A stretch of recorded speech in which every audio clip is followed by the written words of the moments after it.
DPRD minta penanganan bencana di Ambon dilakukan parsial dan cepat.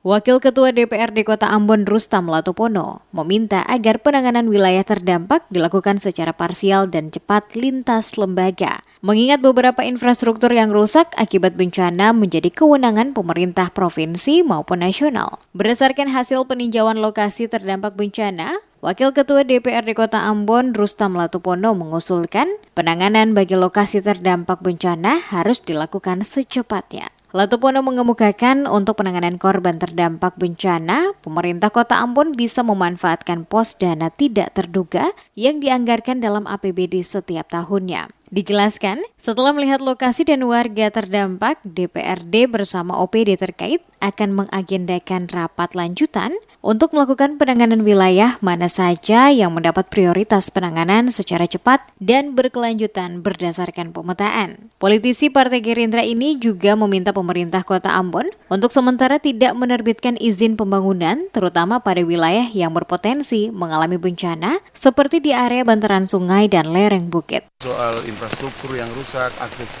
masyarakat yang rusak, itu pasti akan ditangani oleh pemerintah kota. Dan dari sisi kepentingan DPRD, dengan kewenangan budgetingnya, kita akan mensupport itu. Saya kira APBD kita kan ada namanya pos belanja tidak terduga. Itu kita anggarkan setiap tahun. Jadi mungkin setelah ini mungkin kita berkoordinasi, kita melihat seluruh titik-titik bencana dengan kondisi ketersediaan anggaran, Pak Wali apalagi sudah turun langsung melihat, pasti kita akan melihat secara skala prioritas. Mana-mana yang betul-betul harus ditangani segera, mana-mana yang penanganan lanjut, itu akan kita identifikasi. Intinya dari sisi anggaran, nanti kita lihat posturnya. Untuk penanganan yang betul-betul prioritas dan secepatnya harus ditanggulangi, pasti kita dorong Pak Wali Kota untuk secepatnya dilaksanakan. Diketahui lokasi terdampak bencana yang ditinjau yakni pada kawasan Skip, IAIN, dan Batu Merah, Kecamatan Sirimau, Kota Ambon.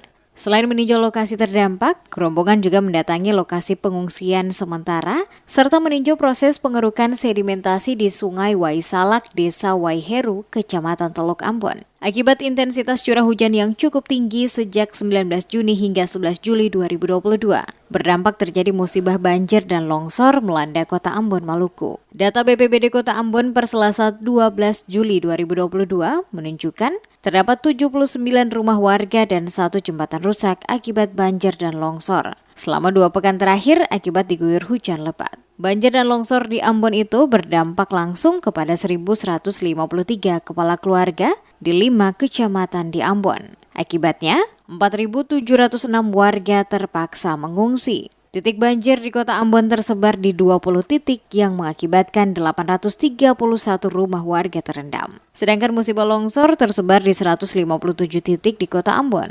Selain merusak rumah warga, banjir dan longsor ikut merusak 3 sekolah dasar di Ambon, yakni SD Negeri 86, SD Negeri 34, dan SD Inpres 42. Sementara itu, 2 orang tewas dan 5 terluka akibat banjir serta longsor di Ambon. 2 orang yang meninggal dunia bernama Frento Paliyama, 7 tahun, dan Ikwan Jekta, 4 tahun.